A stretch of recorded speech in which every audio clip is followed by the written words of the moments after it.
Here.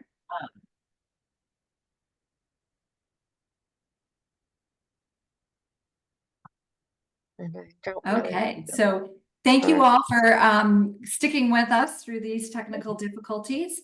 And I have a bunch of things that I'm very excited to share with you today. So if we could go to the next slide, please. I wanted to first give you a quick update on the legislative session. Thank you to all of you who participate in the session. It was fast and furious again this year, as it usually is. We have a few things that came out of this session that we wanted to share. First, we're really excited about the work that we're doing on human services in the career pipeline. We have a strategy report that is due back to the legislature on July 1.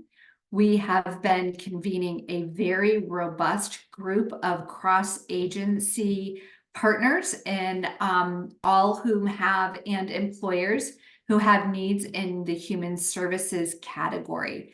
This category is a very large category that includes, I think we've counted over 10 different job titles and descriptions. And a lot of these jobs are very entry level and don't have a stackable future. And there's a high turnover rate, but a high need for these people to participate here. So we are doing a bunch of things as well as looking at what core competencies are across those human services, streamlining the ability to get those credentials and stack credentials, and also looking at how we can recommend better salary and working conditions for the folks that participate in this industry. From there, with that plan, we will move forward with hopefully an implementation of the recommendations in the upcoming year. Secondly, we have been designated in the governor's bill as a partner to identify high priority sectors that would be part of the high priority occupation subsidy loan program. So making sure that we are ensuring that the training and the programs that people go into and receive loans for, they have the ability to earn family sustaining wages and be able to pay back those loans while providing economic mobility to their families. Third, another very important piece of work for the OWS is the benefits cliff work that we're doing. And this legislative session, a bill was passed requesting that TUGen, in partnership with the Office of Early Childhood, DSS, DOH, and OWS, put together a strategy around how we could tackle benefit cliffs. What's exciting about this is we already started this work prior to the legislation coming out, and we were very robustly involved in crafting what this piece of legislation would look at to take into consideration the work that's being done. We are working with an organization who's doing a robust look at what a pilot program could look like to support people out of benefit cliffs. For those of you who are not aware with what a benefit cliff is, we will have a breakout session later in our session today where you can learn really robustly about the work that's happening here. But basically a benefit cliff is when a person is earning support or taking advantage of supportive services programs. Those programs have maximum amount of salary that you can earn before you are disqualified from participation. A lot of these programs have different requirements, so it gets very sticky for someone to understand if they accept a pay raise, what is that going to do to the benefits? So they may earn, say, an extra $1 an hour in benefits, equaling $40 a week, but they might lose $100 worth of supportive services, actually making their economic situation worse. And so this will help us understand, instead of having a cliff, how do we have a slope that supports people off of supportive services and doesn't penalize them for earning more money?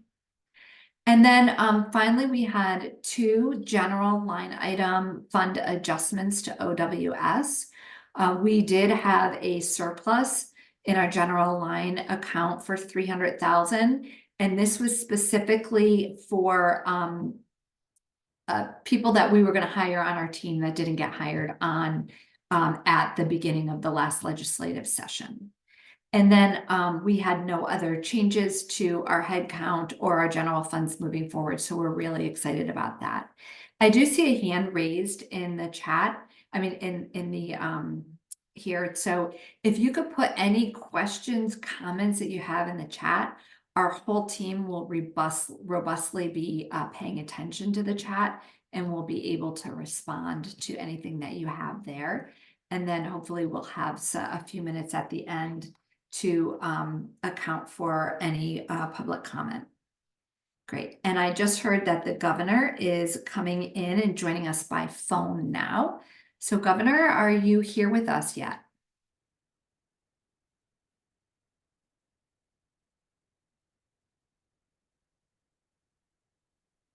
We'll give him just another moment.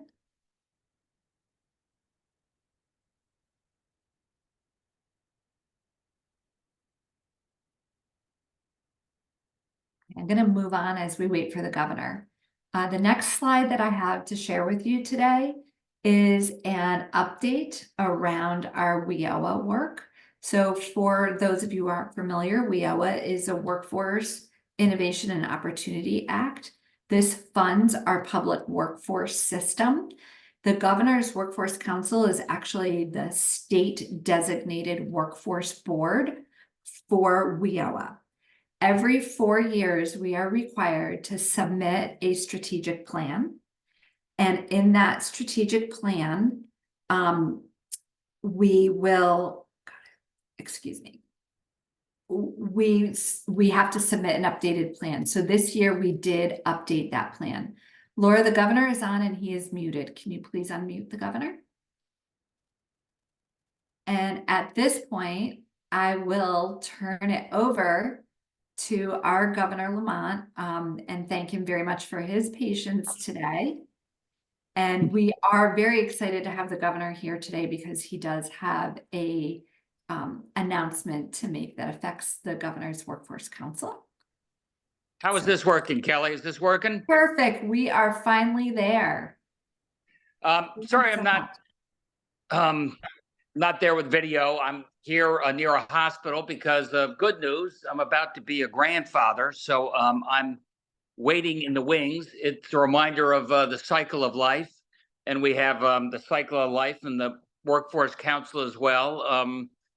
Kelly gave a little hint of this, but our great chairman, Mark Argosh, is moving on. He was a leader in getting the Workforce Council going, knowing how incredibly important it is for the state. One of the things that could hold us back if I can't make sure we have the trained workforce for all the jobs that are coming to the state. And Mark has served ably now for 6 years doing that. And but he's not going far because I don't let people disappear. And he and my friend Garrett Moran are going to be taking the lead on looking at the Connecticut State University system and in particular the community colleges, and taking a good hard look at that and making sure our community colleges are front and center when it comes to everything we're trying to do on workforce. So I want to say, on behalf of myself and the entire office of the governor and really of the tens of thousands of people who have helped get a job, thanks to you, Mark, we appreciate your efforts and really so happy that you're staying involved.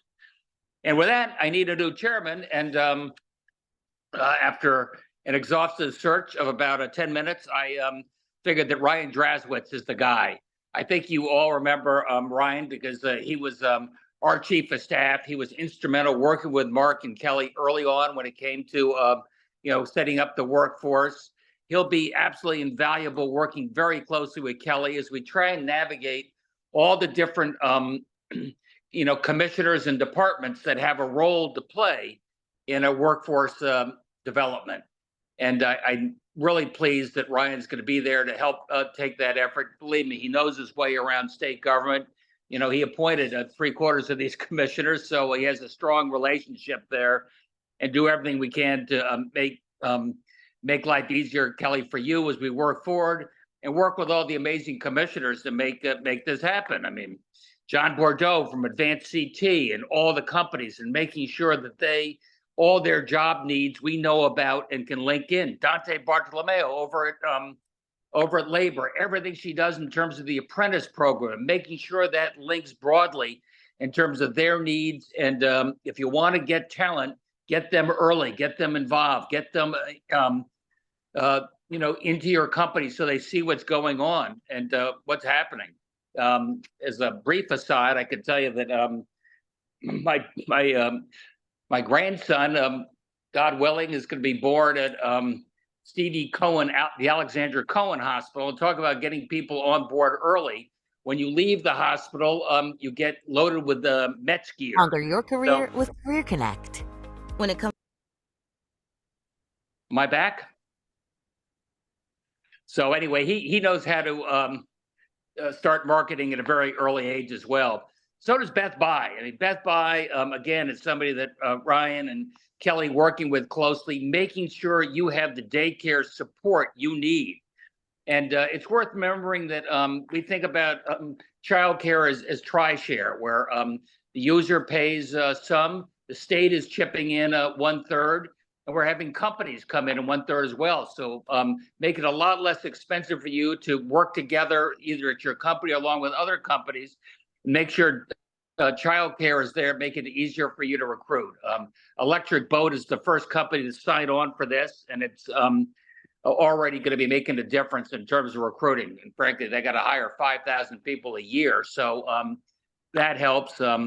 Andrea Barton-Reeves, Department of Social Services. We had something called service centers where you went in and got your SNAP benefits and Medicaid. We're repositioning them as opportunity centers. So people maybe looking for a little bit of help there in terms of a lifeline. But while you're there, we're setting up workforce training and daycare and even shelter. So ways that we can help people get back in the game and get back to work. And those are all the efforts that Kelly's doing now with Ryan and each and every one of you. And I think it's working. I can tell you that, going back 5, 10, 20 years, we were one of the slowest growing economies in the country. And you saw that in terms of GDP, you saw that in terms of some companies leaving, and you saw that in terms of a population that was at best flat. And over the last 3 years, Connecticut has been the fastest growing state in the region, for which we're very, thankful. A lot of that happened post-COVID. We got to work really hard to maintain that momentum. And we're in the top third, certainly nationwide when it comes to economic growth. And a lot of that is related to the defense sector, which is very strong. And I referenced EB, but same is true of Pratt & Whitney and a lot of the OEMs. Some work we got to do with Sikorsky, but in all the hundreds of companies in their supply chain, making sure the workforce is there. Secondly, life sciences and biotech in the greater New Haven area is really expanding quickly, a big plus. Little softer in the financial services and insurance, something we're monitoring very carefully. But I want to make sure that workforce is never a deterrent for anybody who wants to move to this state, expand in this state. And right next to workforce is the housing. As you maybe know, we've got, the biggest commitment to housing, workforce housing in the history of the state. It's sort of interesting. When I was growing up, maybe 10% of people lived alone. Today, it's about 30% of people. And so we got to rethink about what our housing it is. Our downtowns are growing quickly. By the way, our downtowns in, Hartford and Bridgeport and New Haven were all, 40% bigger a generation or two ago. So we're turning those old parking lots and brownfields back in the housing as well. And really focusing on the job skills we need. And that also is in terms of nurses and mental health and teachers. There we have a chronic and acute shortage, and we're making it easier to be a nurse or a teacher. We're providing more subsidies and scholarship support, up to $50,000 for folks in those really high need areas. And that's allowing us to get more folks in the game. Reciprocity, all the states, Connecticut tends to pay a little bit better. Pretty good work conditions. So we're picking up a lot of folks from other states as well who want to come here. And finally, I just say we got to think in terms of the jobs of the future. And that, I think, has certainly been IT and what we've tried to do with our partners there. And increasingly, it's AI and artificial intelligence. There's no reason Connecticut, which has always prided itself as having the best trained, most productive workforce in the world, we got to work hard to keep that award going in terms of AI. And I'm working with Dan O'Keefe, who I hope most of you know. He's taken over at DECD, Economic and Community Development, really hitting the ground running, comes out of the innovation economy in the VC world. And together we're going to be launching, a $100 million life sciences quantum computing data facility right in New Haven. That's a partnership between UConn and Yale, and making sure we're at the forefront of the skills we need. A lot of states are doing AI. We want to focus where we have strengths, and that's certainly in the fintech space, and in this case, in the life sciences space. So we have a pretty full plate, and I maybe should run back and see what's going on in the hospital world. But I want to say to Ryan, thank you for joining the team, and Kelly and the team there. Mark, for everything that you have done, and you're not going far, my friend. And each and every one of you, the state's got pretty good momentum. Our budget is are strong. A lot of other states are underwater. We're still above water, not by a lot, but we're above water. And I think we're continuing to make the investments that'll make a difference for each and every one of you. Back to you, Kelly. Thank you so much, Governor, and congratulations. We're looking forward to hearing about your new family addition. Wonderful. And, I want to reiterate, my thanks to Mark. You've been invaluable to me and to the council and to the state of Connecticut as a whole. And I am not letting you off the hook, as I mentioned before. But I do have the opportunity to add to the bench, and welcoming Ryan to join us. So would love to give Mark and Ryan each a moment to make a few comments to the group.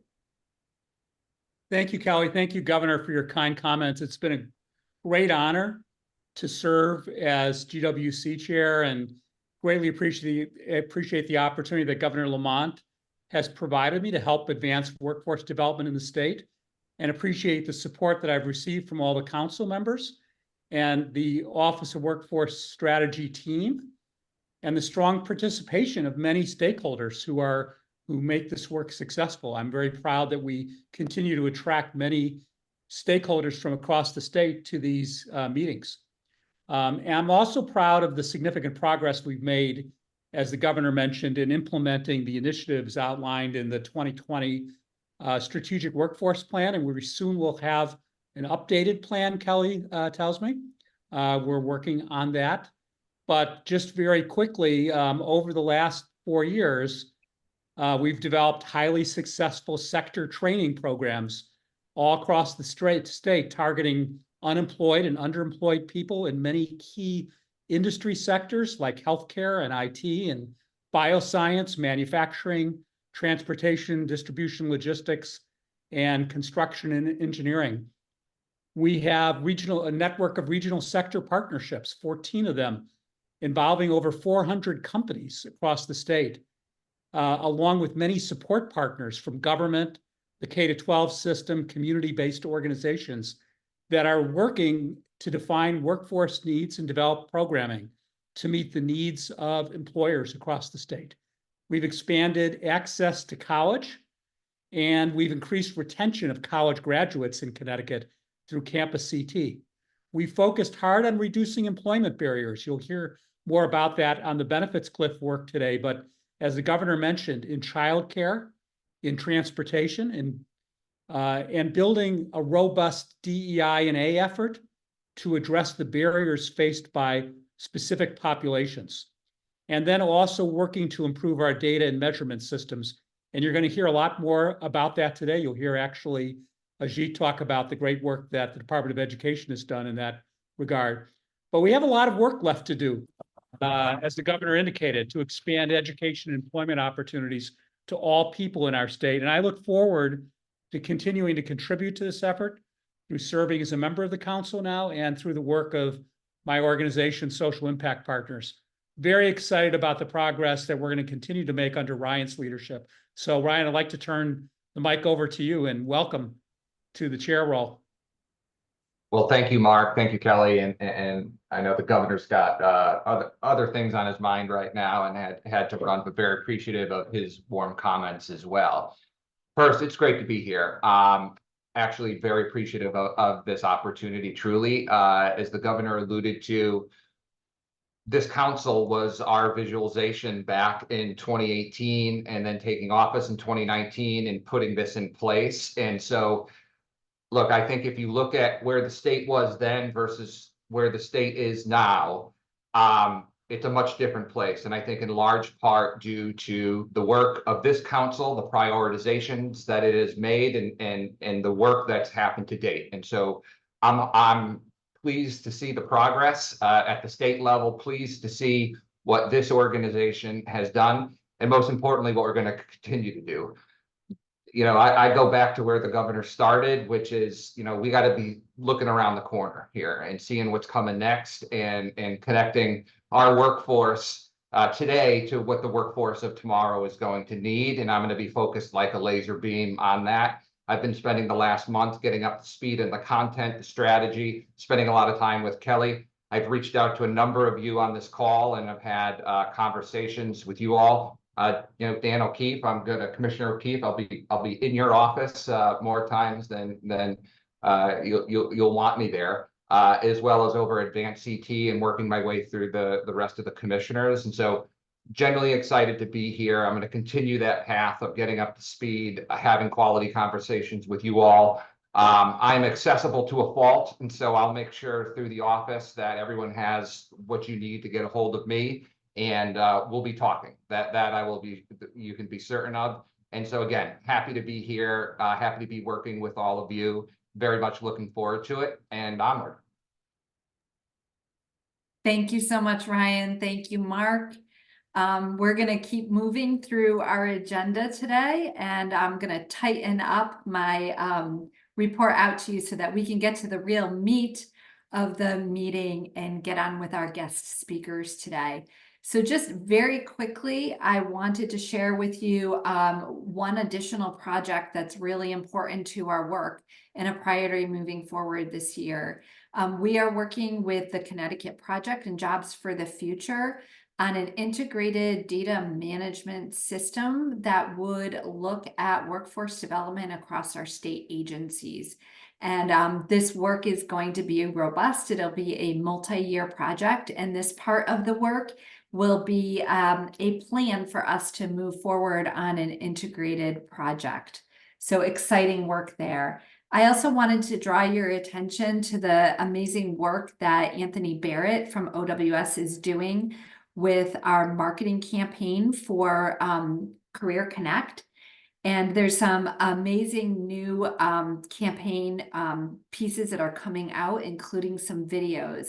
I really would highly recommend that you all take a look at these, and you can click on the links in the meeting minutes as they come out and take a look at the videos, and we can have our team put the links to those videos in the chat as well, so you can see what's going on there.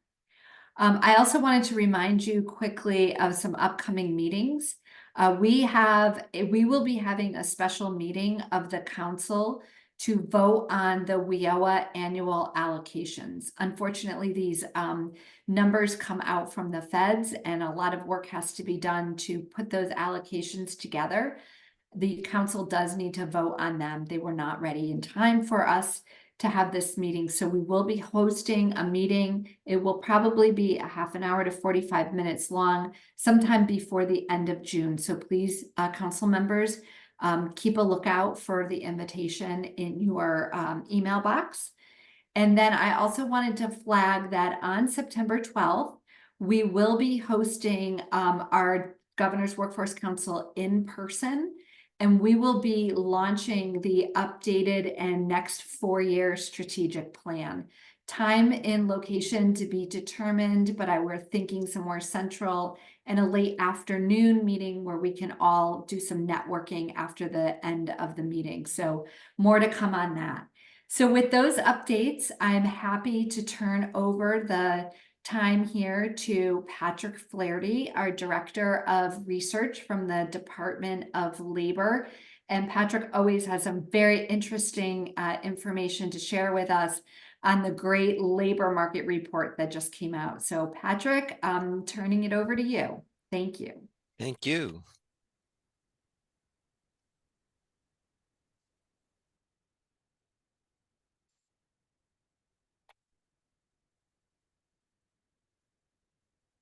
Well, thank you very much and great to be here. And I will probably skip a couple of slides because I know we're trying to pick up a little bit of time, and all the slides that will be available, and I'm always happy to answer questions at any time after this meeting, and my contact information will be the last slide of the presentation.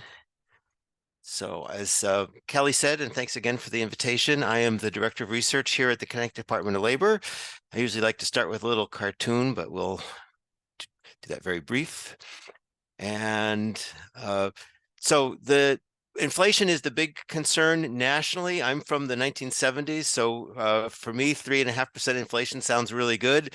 But our friends at the Federal Reserve are not thrilled about that and are trying to get down to 2%. So unfortunately, we're probably in an era of higher interest rates, at least throughout the rest of the year, which will have an effect on the overall economy. But the great American jobs machine is continuing. The April numbers, we had about 200,000 jobs added here in the nation, and which is a very acceptable level. Pre-pandemic, that would have been considered a very good month. We've just had some much stronger numbers in the past few years coming out of the pandemic, as the governor mentioned. The unemployment rate remains quite low. In Connecticut, we've seen a little bit of an uptick in the unemployment rate over the last few months. Much of this has to do with folks finally getting back into the labor force. And so when someone moves from not being in the labor force to actually starting to look for work, they're going to get added into the unemployment statistics before they find that job. And so some of the increase in the unemployment rate that we've seen the last few months is actually probably good news in that folks are now seeing opportunities in the Connecticut economy and are willing to get back into the game after having been on the sidelines since the pandemic hit 4 years ago. Nationally, the labor force participation rate has been on a downward trend for a few years, basically because of the aging of the population.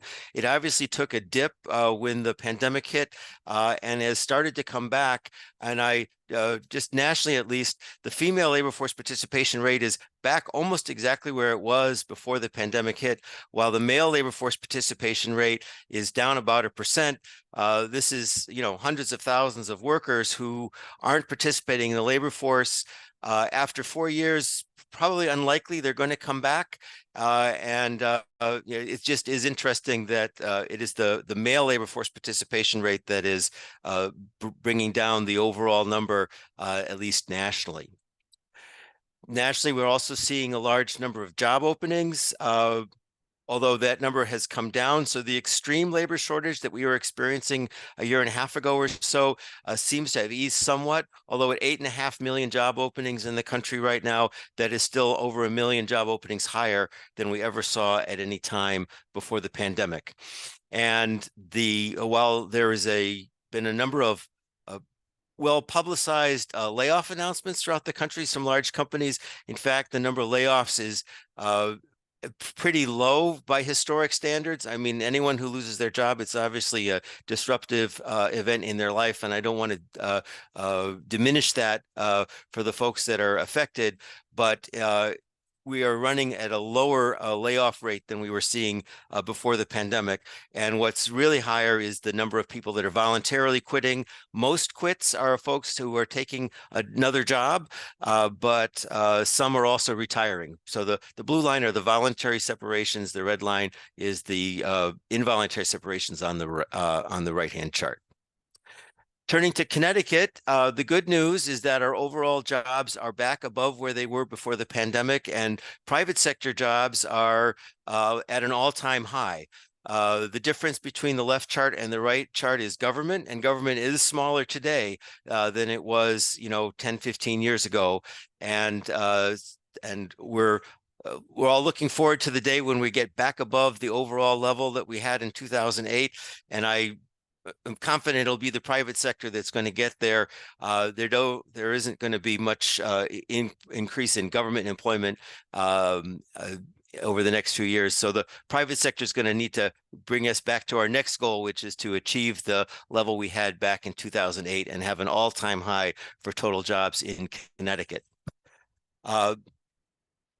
The chart on the left here is where we are compared to where we were before the pandemic hit. So February 2020, as you can see, retail trade is below where we were, accommodation and food services below where we were, transportation and warehousing well above.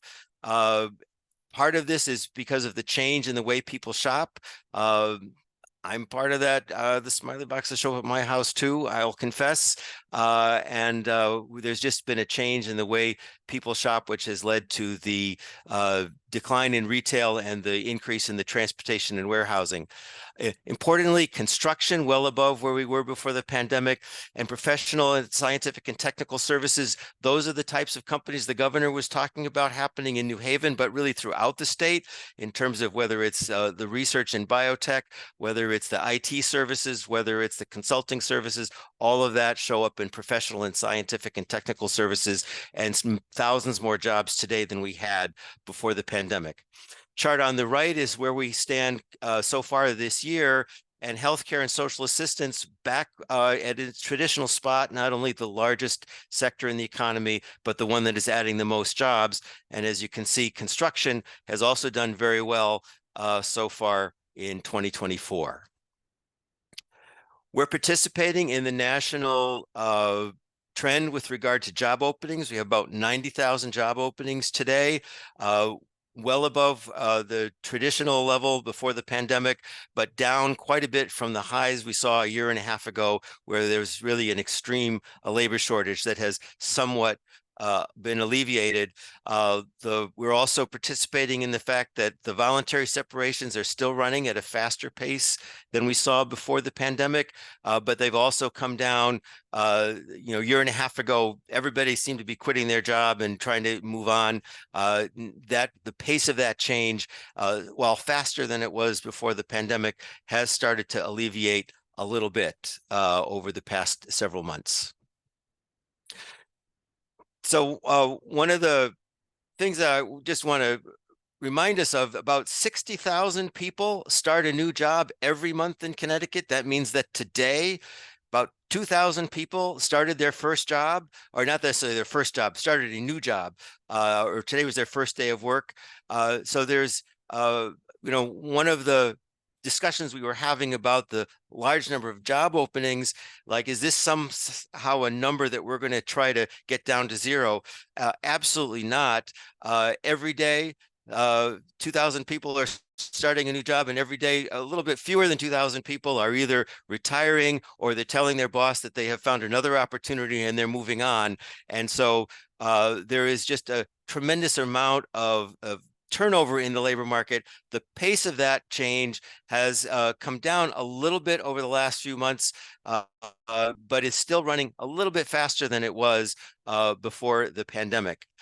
And as I mentioned, we've seen a little bit of an increase in the number of people unemployed. Most of these are people who are coming into the labor force either for the first time as they're graduating school, or coming back from having taken some time off because of the pandemic.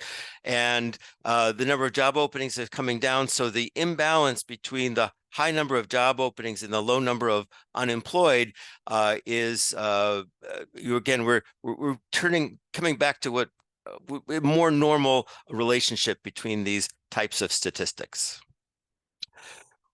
We do subscribe in our office to a service called Help Wanted Online, where we get a comprehensive database of job postings. And so it's not exactly the same statistics as the job openings numbers we get from the Bureau of Labor Statistics. But as you can see, the level is about the same. We see about 86,000 job postings online in a whole variety of industries. And as you can see, healthcare is number one. We do put out a report every month showing the top occupations within each of the industries. And as you can see, registered nurses by far the occupation that has the most job postings of any occupation in the state. And as you can see, the wide variety of job openings. One of the realities and challenges of workforce development is if you look at the manufacturing, where we have about 6,300 job postings, the top 3 occupations are just a couple hundred or even less than 200 each, because manufacturing has a wide range of occupations, a wide range of skills, and it is difficult to think about, well, what is the hot job within manufacturing when there's such a wide range of demands for different types of workers within that very important industry. And so I don't have a magic solution to this, but it is a challenge. I know that various manufacturers are looking for people with particular skills, and it is difficult in a broad type of training program to necessarily meet all of those needs. But I know that's a challenge that we're all trying to meet. There's also such a wide range of skills. So these are skills that have been mentioned in job postings, so we can interrogate the data on job postings and see the wide range of skills that are being asked. One thing that I do note is that about 1 in 10 jobs, maybe even more, are asking for a driver's license as one of the qualifications that they're looking for in terms of mentioning it in a job posting. And then these are a wide range of skills. And I know that this is going very fast. I'm very happy to share these slides afterwards. And I know Grace or the team at Kelly's team are going to be posting these online, and hope you'll take a look at them and really think about all of the various skills that the employers are looking for in current job postings. There's been a lot of discussion around labor force participation.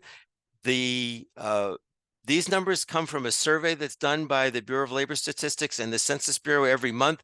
It's a very small sample size, so these numbers have to be taken with a little bit of a grain of salt. But I do find it interesting and I think instructive that the labor force participation rate that is lower overall from where it was before the pandemic is exclusively a function of the white population, which is a population I self-identify with, that both the Black and Hispanic populations, not only did they have higher labor force participation rates than white population before the pandemic, their labor force participation rates have actually gone up over the past 4 years, while the overall labor force participation rate has come down. Now, I mentioned I have to take these numbers with a little bit of a grain of salt, because if we look at the 45 to 64 group, when you break it up into these smaller cohorts, it looks like one is down and the other is up in terms of male, and the opposite is sort of happening with female. I think this is perhaps more of a statistical problem with the low sample size, and we can sort of think of the 45 to 64 labor force participation rates being kind of flat for both males and females. And it's just when we're slicing the pie a little bit too thinly, the error rate gets high. And the decline in young labor force participation rates is perhaps a mixed picture, because many of the folks under 25 are full-time students. And so if we're trying to get young folks to spend more time getting skills, getting training, getting education, they may not be necessarily showing up in the labor force participation rate numbers. So I don't think we have a real bad news story here. I think we just have to be careful about who it is that we're trying to target to get into the labor force, and realize that sure, we want to see young people who want to have a job look for a job, but if a young person is making a decision that instead they would rather spend their time in school, that isn't necessarily a mistake, even though it ends up lowering our top line labor force participation rate. Finally, I just want to say a few words about, the governor talked about the population, and, he is correct, of course, that our population has been growing over the last few years, although not particularly rapidly. This is a little bit of a geeky chart, but on the left, I'm showing you the age distribution of the Connecticut population in 2002, 2012, and 2022, which is the latest year for which we have this kind of detailed data from the Census Bureau.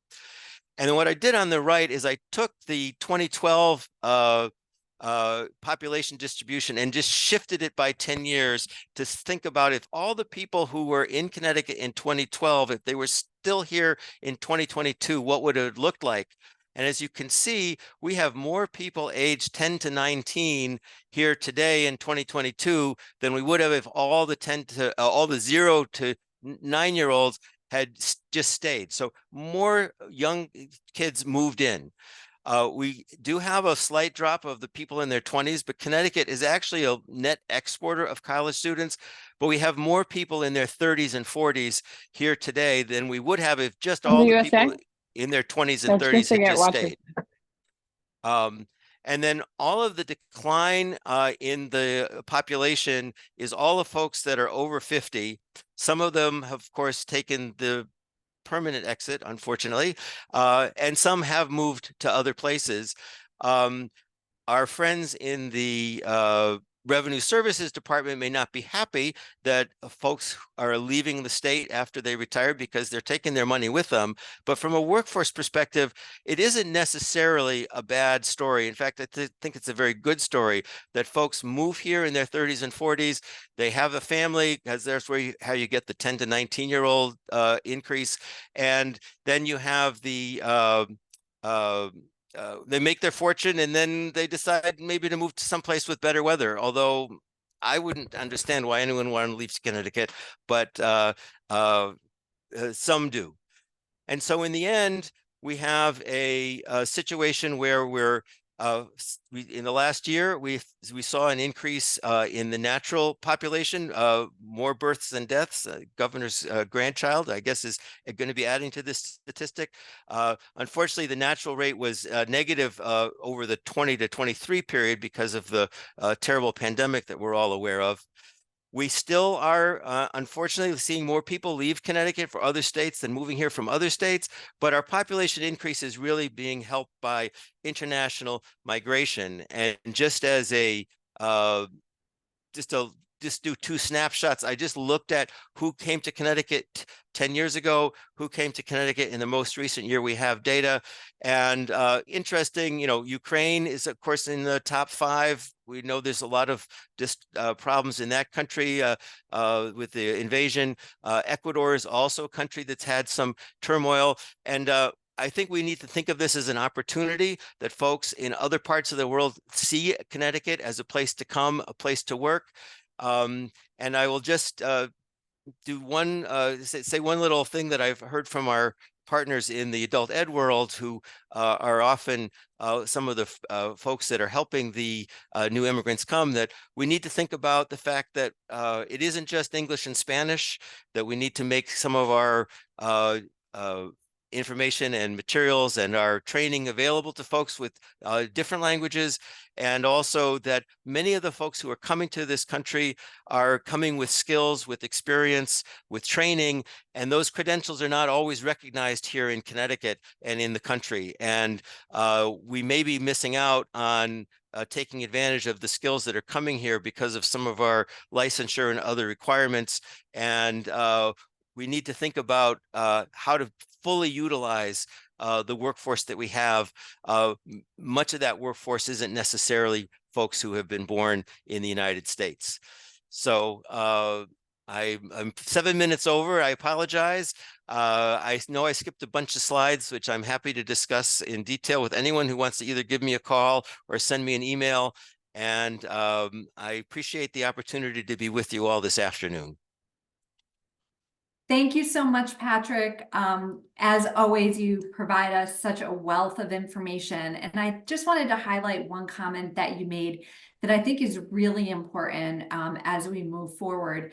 And that is about the number of open jobs that we have. We're never going to get to 0. We don't want to get to 0. That number can be explained by growth within our economy, that now that we have more growth, more jobs growing in Connecticut. We have a need to fill those jobs, and we have more people participating in the labor market, which is also really good news. So we can start to fill those jobs.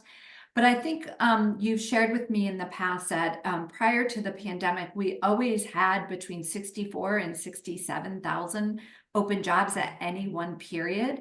And we have to kind of look at what does that number look like post-pandemic with all the changes that have happened in our economy and in our population. And that number might normalize up higher and might be that more 85 to 90,000 than it was prior. So it's going to be something interesting to look at. And obviously we want to fill all of the open positions that we can, but that number is not as much of an indication as how well we're doing or how bad we're doing, but another indicator in the broader scope of all of the pieces of data that you shared with us today and putting that in context. So thank you so much for doing that for us today. We greatly appreciate that. You're certainly welcome. Go ahead. Okay. No, I just said you're certainly welcome. Excellent. And so now I'm happy to introduce you to Ajit Gopalakrishnan and sharing some of the great work that is happening in the State Department of Education. Ajit, thank you so much for joining us today.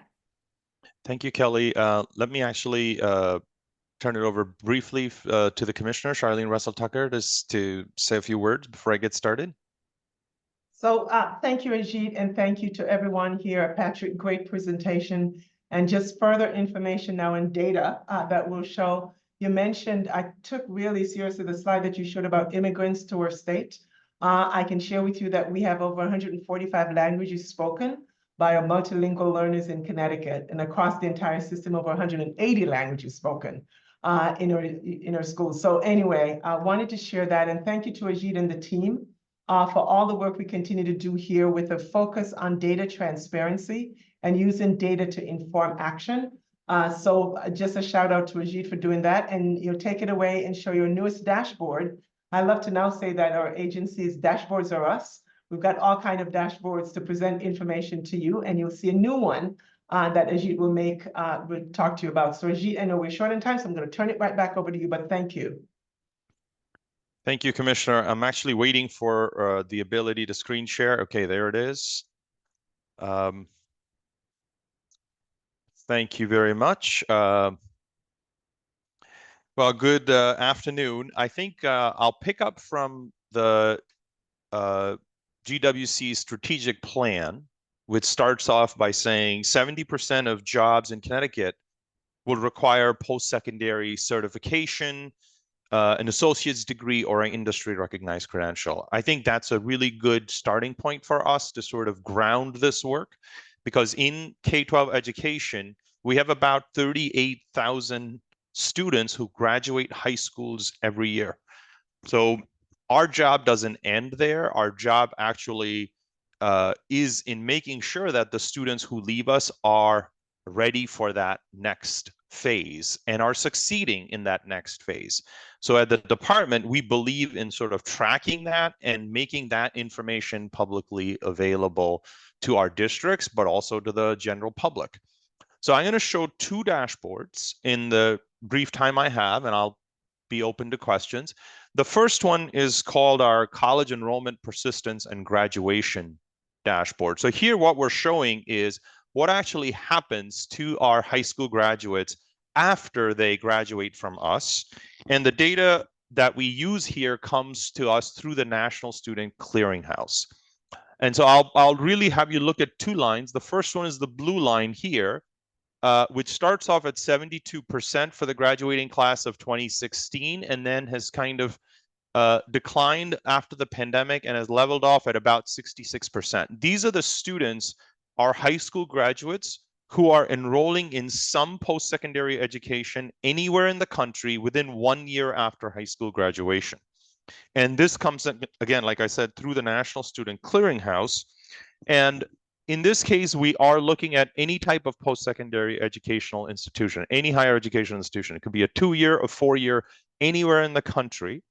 And I also want to say this, when we say post-secondary institution, we're not just talking about students necessarily in degree tracks, whether it be an associate's degree or a bachelor's degree.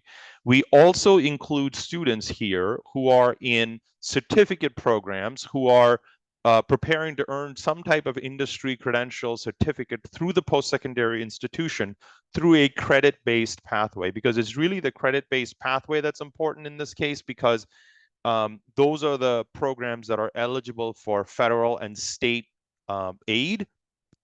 And so what this dashboard shows is the enrollment has declined, but also what you see here, the red sort of dotted line and then this orange line are college completion rates.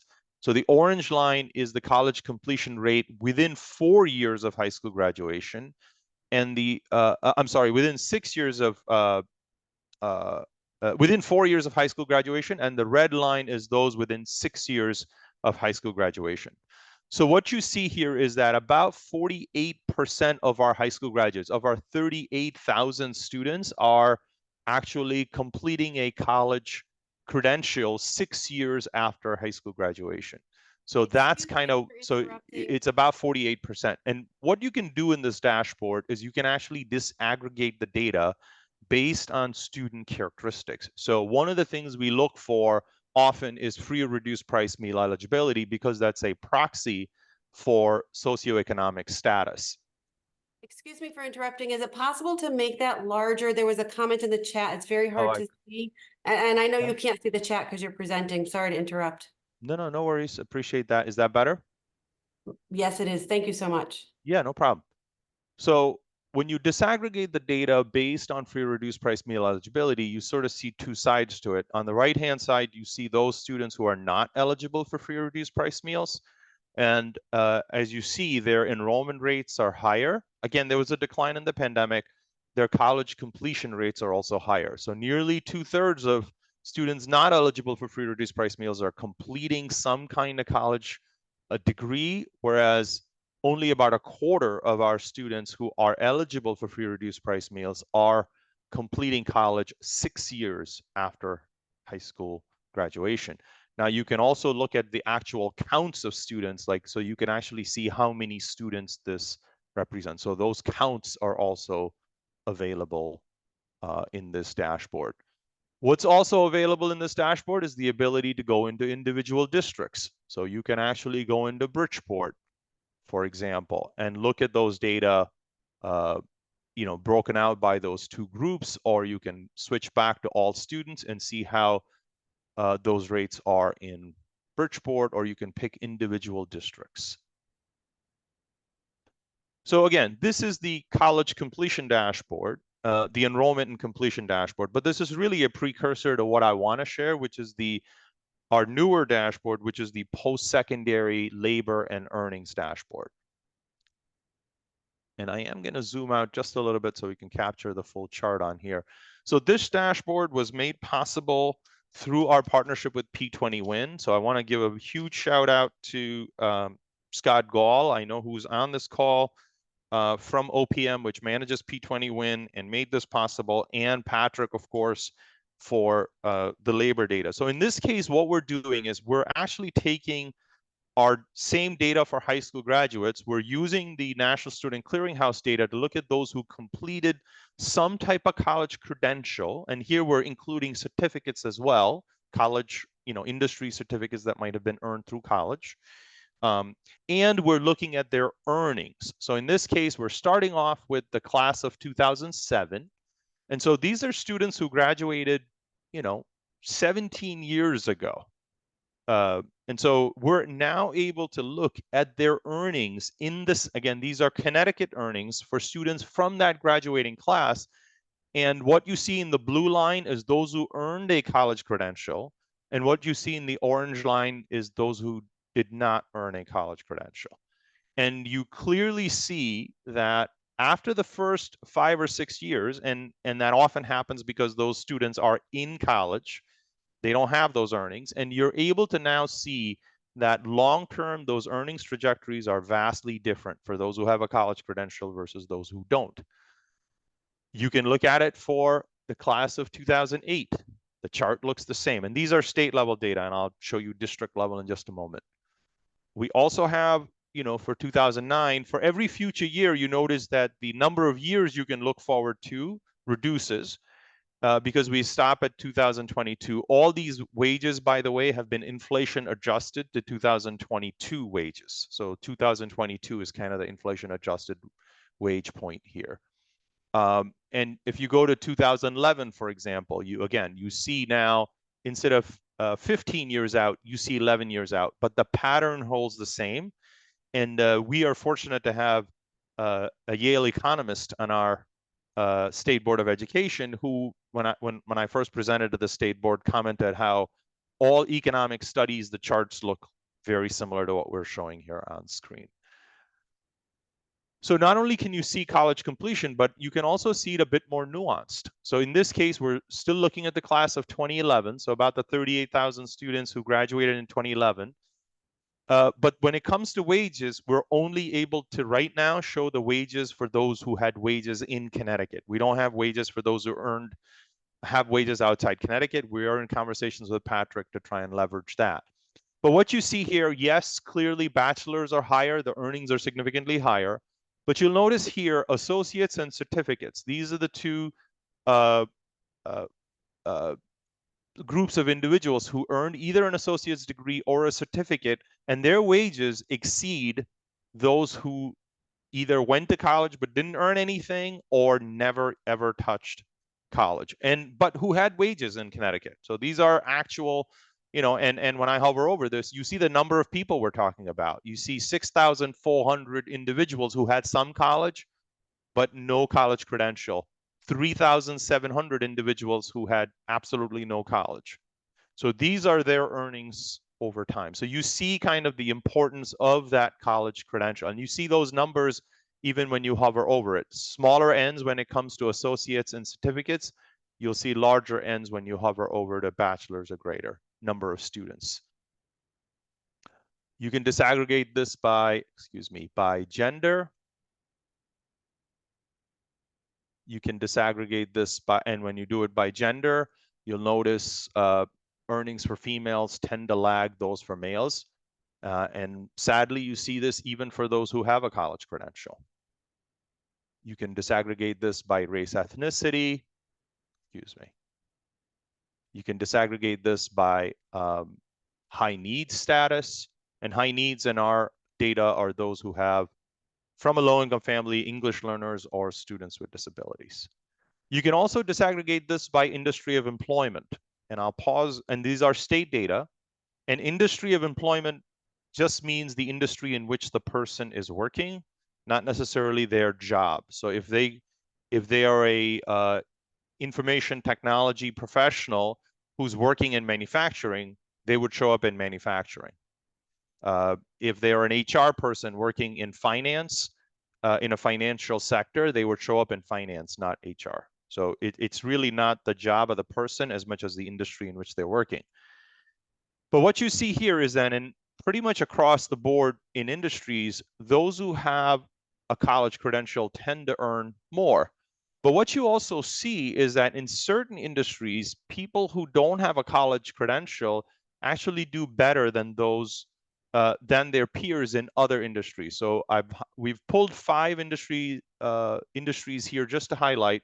You look at construction and you look at manufacturing. I know 2 industries that our work, the GWC's work, is particularly interested in addition to some others, but those in particular I picked out. You'll notice that those who do not have a college credential are also having higher earnings than their peers in other areas like retail, trade, or healthcare.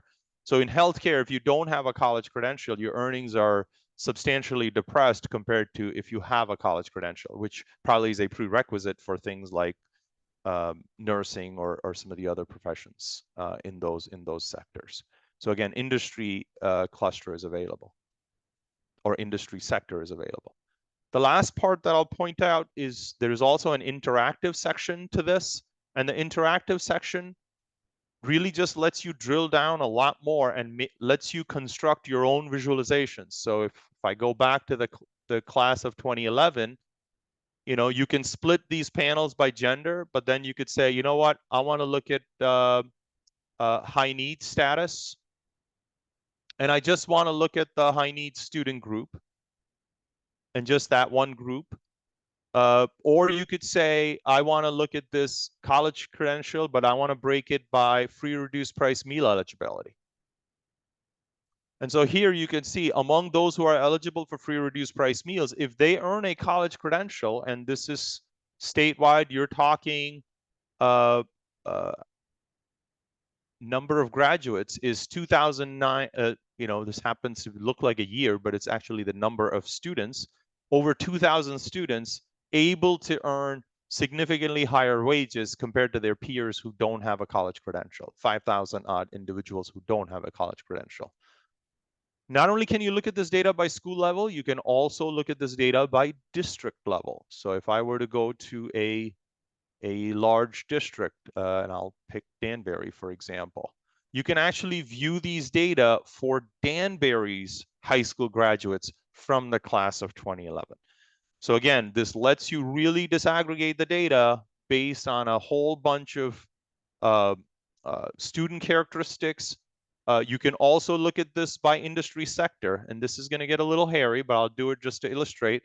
So you'll see all the different industry clusters. You notice in this case, this particular district doesn't have data in many sectors except in healthcare and retail.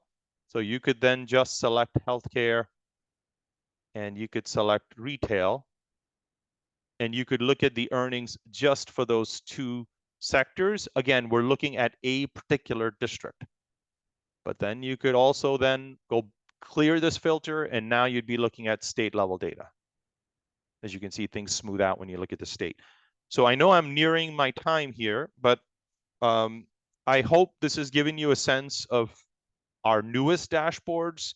And we had the pleasure, again, of working with our colleagues at OPM and Department of Labor. So thank you to Patrick and Scott for facilitating this work, and their staff, of course, and of course, an awesome team in performance here at SDE. A bunch of smart people doing a lot of amazing work here.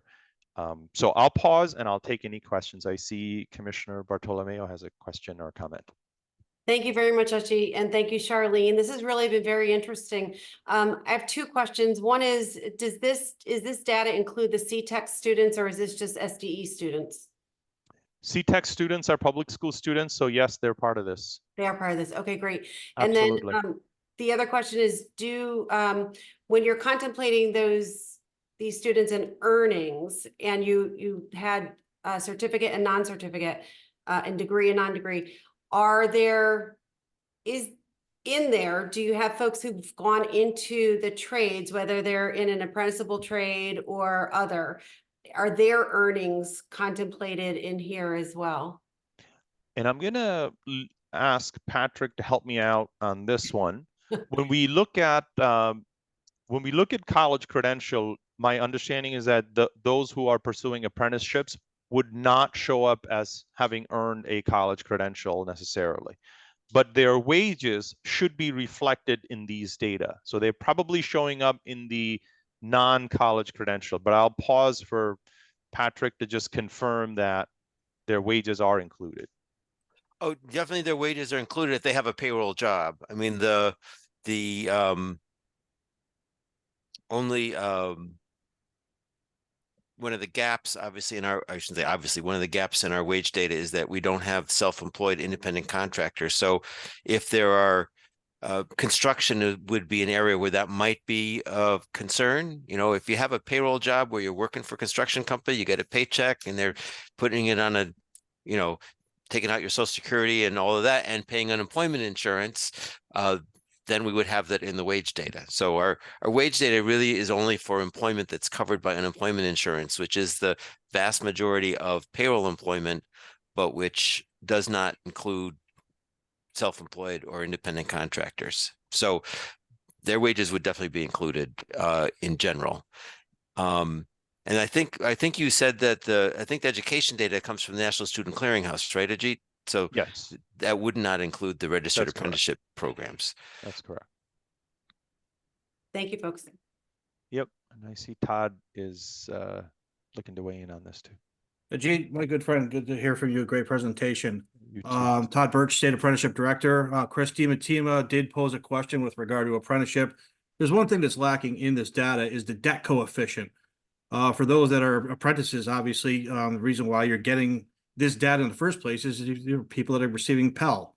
Those for construction or apprentice certificate programs are non-credit bearing, therefore you can't track that data at this present time. A good way to eliminate a barrier and fix that is have those certificate programs actually be Pell eligible, but that's neither here nor there.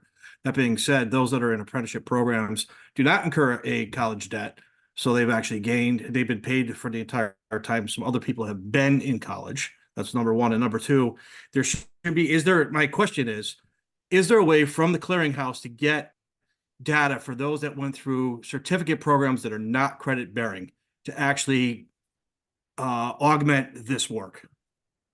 Specifically, certificate programs in manufacturing, HVAC, plumbing, perhaps, etc. Is there any way to get that data? Currently, I believe the answer to that is no, Todd. And that's because I don't believe the colleges are sending that data to the National Student Clearinghouse, and they may have reasons beyond my knowledge of this as to why they're not sending it. My understanding is that the NSC was created specifically for federal grant eligibility purposes, and that's why they don't include those students. But I'm not entirely sure. But if those records were sent to NSC, then they would be matched. But I don't believe they are sent. Okay, thank you very much for that. I mean, you have someone going for a baccalaureate in nursing, spending about $80,000 to get that for a $80,000 a year job, or a plumber spending about $40,000 for their education privately, who makes during that entire time $120,000. I mean, it unfortunately gives some skewed data, and the same thing for manufacturing. It's just my opinion. So thank you again for the conversation today. No, thank you. I notice the questions in the chat. The one from Disability in Connecticut. The special education data is those with IEPs only, not 504s. And the breakout of how those students are doing is in the dashboard. I stopped sharing so that I could see the chat. And there's a question about, is there anything like this, and this from Deborah, about that shows outcomes from the state universities? And Patrick, isn't that one of the P20 reports in terms of earnings outcomes from our, and if there are any folks from higher ed, feel free to jump on that question.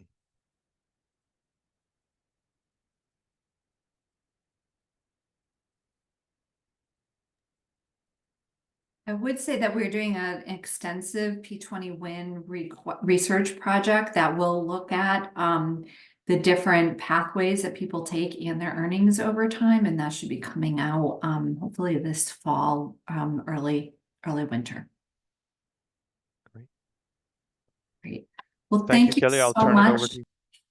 Yes, thank you so much, Ajit. We really appreciate all the work that you're doing, and it's really great information, and it's so helpful as we move forward, making sure that our students have the best possible outcomes for wage gains as they look at their future career pathways.